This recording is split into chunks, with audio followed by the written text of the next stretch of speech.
Hello students, आज हम आपकी वर्कशीट 29 को डिस्कस कर रहे हैं, कक्षा 9वीं विज्ञान।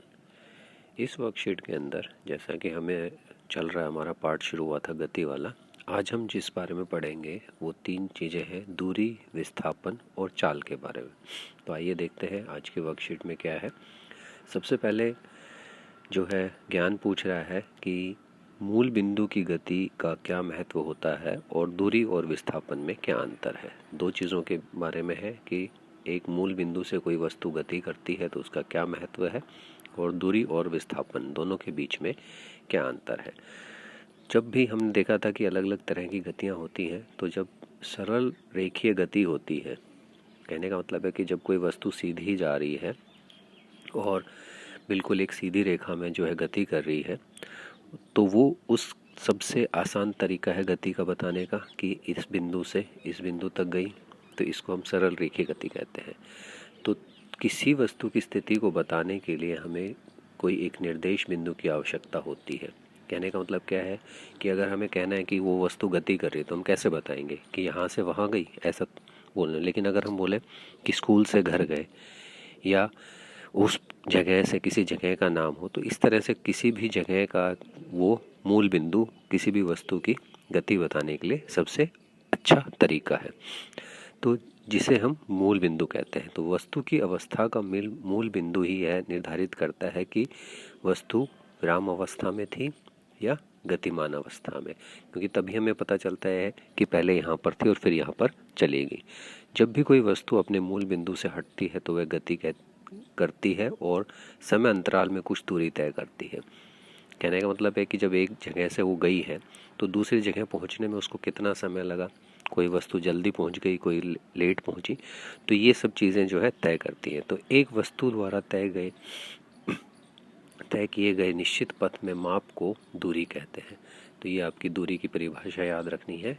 एक वस्तु द्वारा तय किए गए निश्चित पथ में माप को दूरी कहते हैं कि यहाँ से यहाँ तक कितना समय लिया, तो ये उसकी जो है लिया गया समय जितना भी हो, लेकिन ये जितनी उसने जो है दूरी तय की, ये उसका माप जो हम करेंगे वो दूरी कहलाएगी।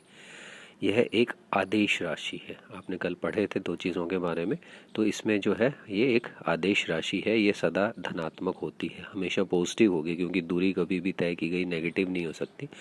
तो इसलिए ये ध्यान में रखना है कि ये हमेशा धनात्मक रहेगी और कभी भी दूरी का जो मान है शून्य नहीं हो सकता। ये 2 पॉइंट आपको ज़रूर याद रखने हैं कि हमेशा धनात्मक रहेगी, शून्य नहीं हो सकती। और एसआई पद्धति के अनुसार इसका जो मात्रक है वो क्या है, मीटर है। इसको हम मीटर में नापते हैं। लंबी दूरी होगी तो उसको फिर हम किलोमीटर में भी नापने लग जाते हैं। तो किसी भी मूल बिंदु से अंतिम बिंदु के बीच की तय की गई दूरी को जो है आप क्या करोगे, दूरी कहलाएगी। जबकि एक वस्तु द्वारा उसके प्रारंभिक स्थिति से अंतिम स्थिति के बीच के न्यूनतम दूरी को विस्थापन कहते हैं। तो ये आपकी विस्थापन की परिभाषा होगी। जैसे यहाँ पे एक वस्तु थी ए, वो पहले यहाँ पे गई, बी पर पहुँची और फिर उसके बाद जो है वो यहाँ चली गई सी पर। तो अगर हम दूरी की बात करें, ये है 4 मीटर और ये 3 मीटर। तो तय की गई दूरी की अगर बात करोगे तो आप ए और बी और सी को प्लस करोगे तो कितना हो गया, 7 मीटर। लेकिन जब विस्थापन की बात करेंगे तो मूल बिंदु से और अंतिम बिंदु के बीच में जो न्यूनतम दूरी है वो उसका विस्थापन। तो इसको हम अगर ऐसे जोड़ दें तो ये इसका न्यूनतम विस्थापन हो गया। यहाँ से जो आपका आंसर आएगा वो उसका विस्थापन कहलाएगा। और यह एक संदिश राशि है और ये ऋणात्मक एवं शून्य भी हो सकती है। तो ये हमें ध्यान में रखना है कि दूरी कभी भी शून्य नहीं हो सकती, जबकि ये शून्य हो सकती है और नेगेटिव में भी हो सकती है। और इसका भी एसआई मात्रक जो है मीटर है। तो दोनों का एसआई मात्रक मीटर ही है। जैसे कि आप देख सकते हो एक और चित्र के द्वारा इसमें दिखा रखा है कि एक चींटी जो है ए से बी गई, ए से सी गई 5 मीटर दिखा रखा है, या बी से सी गई या सी से बी गई 4 मीटर और ए से बी गई 3 मीटर। तो यहाँ जो है ए से सी तक की तय की गई दूरी जो है ए से सी तक की, ये प्लस ये कितना हो गया 7 मीटर, और ए से सी तक की न्यूनतम दूरी कितनी है 5 मीटर। तो ये इसका क्या हो जाएगा, विस्थापन हो जाएगा, और ये तय की गई कुल दूरी हो जाएगी। अब अगला प्रश्न है, चाल क्या होती है और इसका परिकलन कैसे करते हैं, चाल कैसे निकाली जाती है। तो किसी वस्तु द्वारा या इकाई समय में तय की गई दूरी चाल कहलाती है। कितना समय लिए, यहाँ पे हमने समय और साथ में आ जाएगा। और चाल को निकालने का तरीका क्या है कि चाल को हम एस से या जो है वी से, ये न्यू जो है इससे दिखाते हैं। तो तय की गई दूरी डी और लिया गया समय। तो यहाँ पे दूरी का मीटर है और समय का सेकंड, तो इसका SI मात्रक हो गया मीटर पर सेकंड। तो औसत चाल जब निकालनी हो गई तो तय की गई कुल दूरी आ जाएगा, ये ध्यान में रखना है, एवरेज स्पीड जिसको हम कहते हैं। और लिया गया कुल समय, क्योंकि कई बार होता है कि पहले इतने मीटर गया इतने सेकंड में, फिर इतने मीटर गया इतने सेकंड में, इतने किलोमीटर, तो हमें औसत चाल निकालनी टोटल। तो एवरेज निकालने के लिए हम सबको जोड़ देंगे दूरी को, और सारे समय को जोड़ के आपस में भाग कर देंगे। तो किसी वस्तु की चाल की स्थिति उसके दूरी समय ग्राफ से भी की जा सकती है, किंतु वस्तु का दूरी समय ग्राफ उसकी चाल दर्शाता है। तो यहाँ पे हम अगले स्लाइड में देखेंगे दूरी समय ग्राफ से भी आप चाल को कैसे दर्शा सकते हैं। आइए देखते हैं। तो ये हमारे पास में आ गए 3 ग्राफ। इसके अंदर आप देखोगे कि जब एक समान गति होती है तो आपको जो है सीधी रेखा मिलती है दूरी समय ग्राफ के अंदर। एक समान गति का मतलब क्या होता है कि हर 5 सेकंड में मान लेते हैं हम वो 20 मीटर की दूरी तय कर रहा है, तो ये होगी एक समान गति, ठीक है। और उसके बाद जो है, अगर जो है आपका वस्तु विराम अवस्था में है, सीधी रेखा, तो ये इस तरह से आपको जो है एक सीधी रेखा मिल जाएगी, या ये भी कह सकते हैं कि एक ही उसमें दूरी तय करने के बाद वो विराम अवस्था में आ गया। और जब असमान गति है कि पहले 5 मीटर में वो 20, पहले 5 सेकंड में वो 20 मीटर गया, फिर अगले 5 सेकंड में वो हो सकता है 25 मीटर चला गया, फिर अगले 5 सेकंड में वो 10 मीटर गया।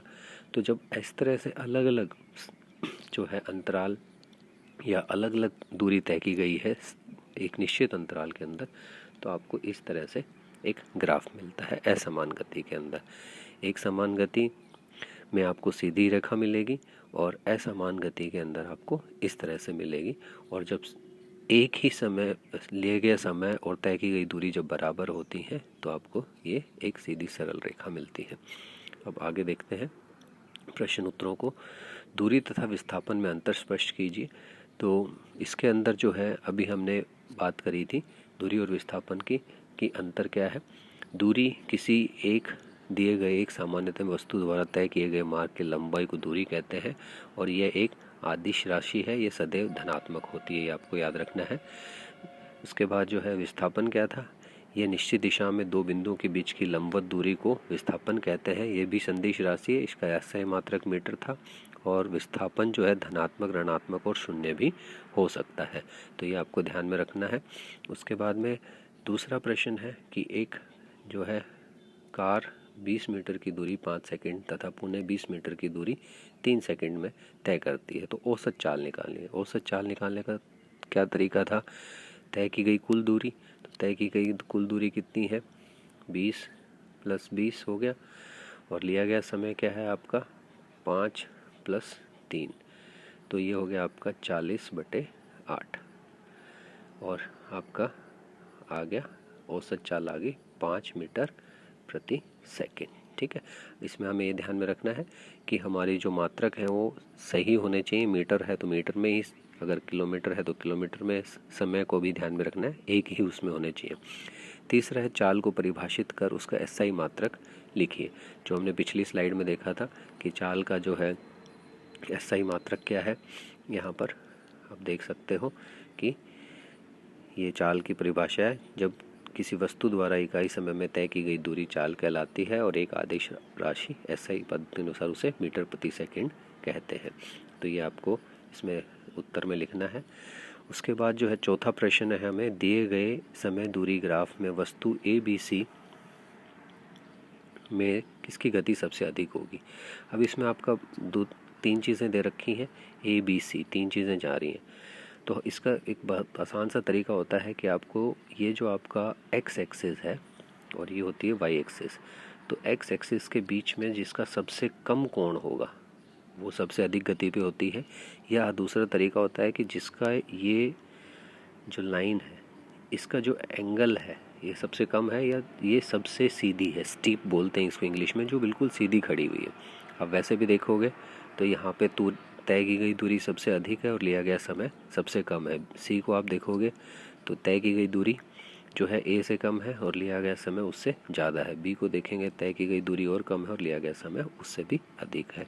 तो ये बड़ा आसान सा तरीका है इसके अंदर कि जिसका जो है कोण सबसे कम होगा एक्स के साथ में वो सबसे तेज़ गति में होगी। उम्मीद करते हैं आपको वर्कशीट पसंद आई होगी।